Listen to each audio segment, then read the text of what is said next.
It's been 20 years since the F-35 won the two-way X-plane competition. Since that time, the headlines have been dominated by a program that's over budget and behind schedule. So what if the other airplane, the X-32, had been awarded the contract? And how does this process even go? So for those answers, I have the perfect guest, my old friend Tomcat pilot Rowdy Yates, who was the chief test pilot for the X-32 program. Let's talk to Rowdy. So Rowdy, let's start with coming out of VF-74. You selected or you accepted orders to test pilot school. So what does test pilot school in general give you in terms of a skill set that you didn't have as a fleet, your average fighter pilot, although you, of course, you were above average fighter pilot. But because you hear about the you'll be sorry party at the beginning of test pilot school, and you hear it's really hard. So what's that all about? Really, there are three things that we learn at test pilot school. Academically, high level of aerospace engineering academics. We also learn how to write. A lot of time is devoted to learning how to prepare test plans and then write the reports coming out of a given flight test. And then finally, the communication piece verbally. So we spend time giving presentations, being graded on those presentations, so that when we enter the flight test community, if you will, we are prepared to communicate exactly how the airplane, whatever we're testing, whether it be the aircraft or systems, is performing, so that decisions can be made about the future of whatever it is we're testing. So you get through TPS and you go over to VX-23, which is the TAC Air, I guess, developmental test squadron, I think we would call it, right? And that's correct. What did you do at first there, and what was your path to the F-32 program? So that year that I was at Strike Test Squadron, I was the F-14 air-to-ground weapons test officer. So we were flying profiles to clear weapon separation bombs, the Mark 82, 83, and 84 weapons bombs off of the F-14. The tests involved flying various profiles and various dive angles and speeds, releasing the bombs and ensuring that they were coming off the aircraft safely. It was a little bit in limbo for a couple of months when I received a phone call from one of the civilians in the Joint Strike Fighter program and knew my, quote, availability and said, hey, how'd you like to be the first guy to fly the X-32 or X-35? So you said, yes, I would like to be that guy. That's exactly what I said very quickly. So what happened? How does that go after that? So the orders were cut. I was able to stay in place there at Pax River. And within a couple of months, first thing I remember, I got to go get checked out in the F-18. They said, we need you to fly the F-18 to prepare for this. And then started working with my Air Force counterpart in the Joint Strike Fighter program, Paul Smith, who was an Air Force lieutenant colonel. And he and I then were given the task to go put together the concept demonstration phase flight test program for the government. So at what point were you selected to do F-32 versus F-35? About a year prior to first flight. As I recall, it was like March of '99 when the determination was made who was going to which program. Up to that point, the whole flight test team, I had other test pilots and flight test engineers working in on our team. We were supporting both programs. We would attend meetings. We would go fly the simulators to check out control laws. But a year prior to first flight, we were selected for whichever program. And then the team were not allowed to communicate across that border thereafter. However, Paul and I were the only ones that were allowed to talk about each other's program, totally for the purposes of safety, fairness of the competition, and finally, efficiency. Those were our three charters, if you will, for executing the program. And interestingly, efficiency was last. First, it was safety, clearly, and then fairness was the number 2 priority because of the criticality of the competition. The first time you interfaced with the industry side, how far along were the designs of these airplanes? Very early. So I can speak mostly about the X-32, the Boeing variant that I flew. That design was a derivative of a secret design that Boeing had made quite a bit of progress with. It was a black program. It was stealth. And Boeing made the decision to leverage that design for their X-32. You know, when I entered the program, they were pretty far along in the design process. The control law development was just starting. You and I talked beforehand, and you were saying that the overall requirements were very overarching, I guess, and there were three of them. What were the requirements that three and only three, which is very fascinating. The requirements communicated to the contractors, both Lockheed and Boeing. You got to demonstrate an aircraft that can fly up and away, and we called that the Air Force mission, meaning just take off, fly, and come land back on a runway. You have to demonstrate carrier landing approaches, not at the ship, but at the field, what we call field carrier landing. And then you have to demonstrate a STOVL variant, short takeoff, vertical land. There was no requirement to do a vertical takeoff, but it was short takeoff, vertical land. And then I guess you could say the fourth requirement is you had to do that with 2 air vehicles. So you had to demonstrate those 3 things with only 2 air vehicles. What were the differences between the F-32 and the F-35? And we can go into the specifics of things you ran into during tests, but I think I'm thinking particularly of the STOVL part. The 2 companies came at that completely differently. Think of it this way. The Boeing design used largely the design from the Harrier and redirected thrust from the main engine with some thrust posts, we called them, out on the wingtip to provide the control you needed there. So the Boeing design was largely an updated Harrier design. The Lockheed design was much more technologically advanced. I called it the 17 miracles that had to happen for that aircraft to go into hovering flight. And to Lockheed's credit, they all happened effectively and safely. But its main thrust for the vertical was a lift fan, a 48-inch diameter lift fan, very close to the pilot's head, right behind him, that would spin when the doors would open and redirect cool air from above the aircraft to below the aircraft, providing the thrust needed to keep it aloft. And also the nozzle, like you said, of the 17 miracles, was the nozzle moving a lot Very more than interesting design. Happened to be, I'll say, copied from a Russian design that had been used previously. Dual swiveling exhaust the exhaust would actually rotate in 2 different directions, redirecting the exhaust from the engine into the vertical. One of the big issues that came up was that Boeing's design was not going to be able to conduct the short takeoff, vertical land exercise, if you will, tests at Edwards. And they would need to get their STOVL aircraft to Pax River, where the air was a little thicker at sea level, can create more thrust and have enough safety margin to ensure that aircraft could hover. Lockheed did a very interesting and it was well received test where they actually did a vertical takeoff at Edwards, accelerated to supersonic, and then came back and did a vertical landing at Edwards in the thinner air. Their engine, their design was, I'll say, a much higher performer, had greater performance than the Boeing design. So that was one place where we said, Lockheed's got an advantage from a performance standpoint. Now, to be clear, the competition was not just about the performance of the aircraft. There were many, many factors that went into the evaluation of each company's design. While I said there were only the 3 requirements, each company was going to be assessed on manufacturing, sustainability, all of the things that we care about on a program from cradle to grave. So how about cost? Now here we are 20 years later.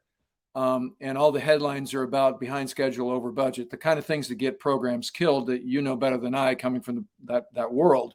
How was the Pepsi challenge between the two around unit flyweight cost and those sorts of things? I do remember giving briefs to congressional staffers and other VIPs that would come to Edwards during the flight test program, whereas I remember the unit costs that the program was advertising back in 1998, 99 was in the $30 to $40 million an aircraft range. And we look back on that now and go, what were we thinking? That's cheaper than a Tomcat. It was. Yeah. The complexity of the Lockheed design, you would think it's going to be a lot more expensive to produce. There could be more things that go wrong, designs that maybe weren't quite mature enough, even or for the proposal, to be able to estimate costs and sustainment throughout the life of the program. So it was not surprising to me that the costs went up so significantly. Could they have gone up as well with the Boeing design? Yes. But it didn't surprise me when Lockheed costs started going through the roof. So who were the evaluators? So you said the first flight happened when it happened. I imagine that was just a launch and fly, right? But did you have chase airplanes? Were they recording things?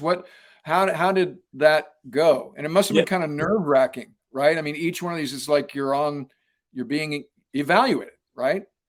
We were required to submit daily reports. Every time we flew, I had to submit a report to the program office. In fact, I had to let them know when the takeoff times were each time we flew so they could be on alert, I guess. I'm not sure. But I would write a daily report. We knew we were being closely watched, even though we were out at Edwards. And the flight test, But you're doing single plane sorties. It's just you. You don't have a chase airplane, or no? We did. In fact, I had two F-18s from Strike that I was responsible for out at Edwards. So I had a little mini detachment where I had 20 maintenance troops out supporting my two airplanes, and we used those two airplanes. The Boeing team used F-18s, my F-18s. The Lockheed team used Edwards F-16s at Edwards for their chase aircraft. But these are being flown just in a chase safety of flight capacity. It's not like you have a grader in one of your Hornets. Correct. In fact, it was important. The program office made it clear that this was not a fly-off, as had been, I'll say, understood from previous competitions. This was not a fly-off. This was each team being given the requirements, as I mentioned earlier, and then go fly. Go design, build, and fly your aircraft, and then submit a proposal. But the program office was clear, and I believe I know why. They did not want Congress to call a test pilot and say, come tell us about how the X-32 flew. Come tell us about how the X-35 flew, because the competition was not about how the aircraft flew. They were meant just as demonstrators. Okay, I think that would surprise our viewers, right? Because there's some sense that there's this, drag race going on, and that there's a 1v1 going on, and then there's a, carrier suit piece where you can see who can fly the OK-3s and generate sorties better. But that's not at all what was in scope here. That is correct. You are 100% correct. It was, each contractor would design its own flight test program, what they wanted to go show beyond the requirements I mentioned earlier, and just let the evaluation occur back at the program office with the proposals. The data from the flight tests could clearly be put in those proposals, but it was not about who could fly faster, who could fly better, who could stay up the longest, who could do the most carrier approaches, or anything like that. Did you start to develop a sense of kinship? Again, were you a lieutenant commander at this time? What was your rank when you're doing this? I believe I started as lieutenant commander and then made commander during the program. So I was a commander when we flew. So your charter is to do what's in the best interest of the warfighter, to use NavAir lexicon, right? But did you have a sense of kinship and loyalty to Boeing as you went along, which is Yeah. sort of, when you work in a program office, I felt it to Bell Boeing, working V-22, you want the airplane to succeed. Right. You're always, I don't want to say you're caught between loyalties as a program manager or a chief test pilot, but there's some of that, right? There was no doubt in my mind or anyone else on the X-30, the government group supporting the X-32, was that our job was to help Boeing win. We wanted to do everything we could to support what Boeing was doing and what they believed was in their best interest to win the competition. And there was no problem with that. I did not feel any conflict there. I was there. I was the government's chief test pilot, no question about that. But I was there to help Boeing win. Again, you're a fighter pilot. You develop a partnership with the machine that you strap on. How was the F-32 in terms of handling characteristics, in terms of slow speed flight? How many Gs? What was the high end capability? What was this airplane capable of? Did you like it? Did you fight it? What was your overall sense? Yeah, the flight test program was very limited because the design was very limited. Again, there were no extensive requirements for Gs, max Mach, things that a typical, I'll say EMD program, where we're going to go and really make sure the design is what we expect it to be, which was the F-35 program. These were X airplanes, X-32. Each contractor was given $1 billion to go build them, and a length of time 4 to 5 years to do it. So the designs were not meant for those types of evaluation, high G, high Mach, things like that. But with the carrier approach, which was the part of the program I was closest to, we would conduct carrier approaches and do offsets, do deviations from the glide slope from the center line to see how the aircraft responded. And I would get a sense then, is it handling properly? What are the handling qualities of the X-32? Again, acknowledging that it was probably not their final design. In fact, there was great consternation about Boeing's design that we flew in X-32 was not what they eventually submitted in their proposal for the EMD design, for the actual production design, whereas the Lockheed design was pretty close to what they submitted in their proposal. So what you're talking about is you went from sort of a delta wing airplane to a more conventional winged version. Yeah, we had the delta wing, the X-32 that I flew did not have horizontal stabilators. And so in the analytical process that Boeing undertook to decide what the final design would be, they actually changed horses midstream and said, okay, we're going to go with a more conventional, little bit of a delta wing, but also would have a conventional tail as well. Like an airplane you'd want to take to the boat? And that's exactly the comment that I made, that they had leveraged F-18 handling qualities and control laws extensively for the X-32. And having flown the F-18 at the ship, that was the comment I made after just a couple of FCLP, what we call bounce periods, as you know, that I would take that aircraft to the ship tomorrow. It was handling that smoothly and precisely. I could make fine corrections. I could make gross corrections back to the center line, back to the glide path. And so there were no issues with the handling qualities as I flew with the X-32. So you have basically a year to hit the three major points. You're working primarily out of Edwards, some stuff at PAX. Were you obviously living geobachinate in Edwards for that period of time mostly? Exactly. And in fact, my whole team was living in Lancaster, actually. The program had determined that we would be allowed to have apartments in Lancaster. And while I was geo-batching it, I recall several of the civilian flight test engineers on the team actually moved their families out to Lancaster, lived in apartments for the year or so that we were there supporting flight testing. Yeah. So if the viewers have never been to Edwards, it's like a long way from Lancaster to the main gate at Edwards. I mean, that's a gigantic facility. You can't overstate the enormity. So you get towards the end. Did you guys feel like you were a player, or because of your crosstalk with Paul, were you like, I think we're sucking here a little bit because of our VSOL piece and the other sort of, mitigators here? When you submitted the proposal, you guys like high five, we got this thing. What was that all about? Remember, it was safety first, fairness second, and then lastly, efficiency and effectiveness. So I don't recall. Was there any business intel? Was there any business intel? Only what was in the press. Well, did you know when they had done the high altitude Stovel thing? Were you guys aware of that? Yes. Okay.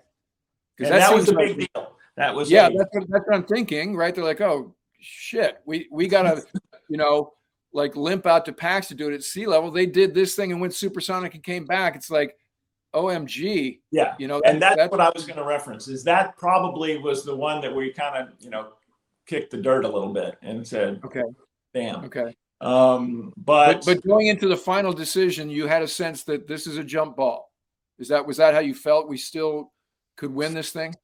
I felt like probably Lockheed was going to win, and I knew the program office would be hard pressed to lean towards the Boeing design. Number one, because what they demonstrated was not their proposed final design.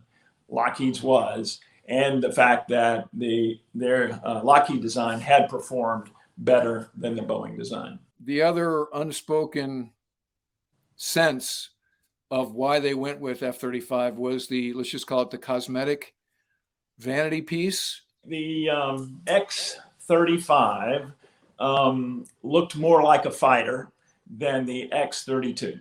And while, you might say it looked kind of like an A-7, compared to the X-35, the X-32 was not an aesthetically pleasing or typical fighter-looking aircraft. Boeing knew they had a problem with that, if you will, and to address it, they had a little mantra that said, look, you're taking it to war, not to the senior prom. And that got a lot of traction. In time, we would have grown to like it, right? And yeah, there you go. So, that's the problem. Okay. Right? That is a pretty cool looking airplane. Yeah. Yes. Right. That's the problem. Yeah. And plus dirty and on, it's right. Curb appeal is limited. It looks kind of goofy when it's taxing and yeah. Right. So many anecdotally said that was the final straw, was the aesthetics, the fact that the F-32 was, let's just say it, ugly. What form matches function.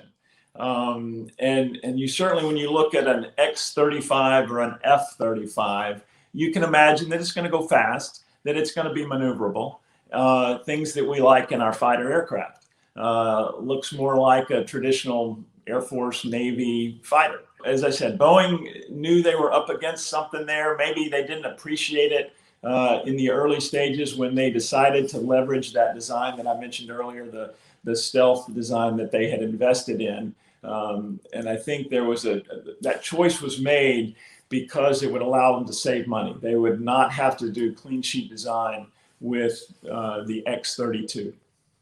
So ultimately, all these years later, what do you think would have happened had F-32 got the nod? Where would that airplane have been better than the F-35? Maintainability, sustainability, cost to operate, and then, fleet performance. I believe that Boeing demonstrated a more robust manufacturing capability. They were using technology especially in their St. Louis plant, that was pretty state of the art at the time. They were demonstrating that technicians could wear screens on their arm where they'd have instant access to drawings as they are building the aircraft with their hands. And that was quite revolutionary at the time. As you know, Lockheed built their aircraft at Palmdale, Skunk Works, great facility, tremendous capability, but really they don't tout their ability to do mass production at the Skunk Works. From a performance standpoint, I don't think that the change in the design to a more conventional tail and more conventional looking aircraft would have mattered that much. I think they would have been fine, let's put it that way. If the requirements were a 6G or a 7G airplane, that airplane would have met that capability. Max Mach, I don't know. I mean, you have that big intake in the front, and I don't know exactly how fast they could have gotten that airplane, but engines were being developed pretty rapidly at the time. I suspect they could have met whatever Mach number the government would impose in the production variant. This is the fourth installment in the AOM series, Amigos of Mooch. We've had Reb, we had Mongo, we had Slammer, and now we've had Rowdy. Thanks so much for joining us today. Great to be with you. Thanks for having me. All right, that'll do it for this episode. If you're a first-time viewer, please ring the bell and become a subscriber. Give me the likes and comment. If you'd like to help support this channel, please consider using the super thanks, the heart icon with the $ below, or become a patron at patreon.com/WardCarroll. Check the links for official channel merch and where to get the Punks trilogy, my first 3 novels about a Tomcat squadron. And if you use the discount code PUNKYT, PUNKYT, you get 10% off. Special deal for channel subscribers. And as always, I look forward to talking to you again soon.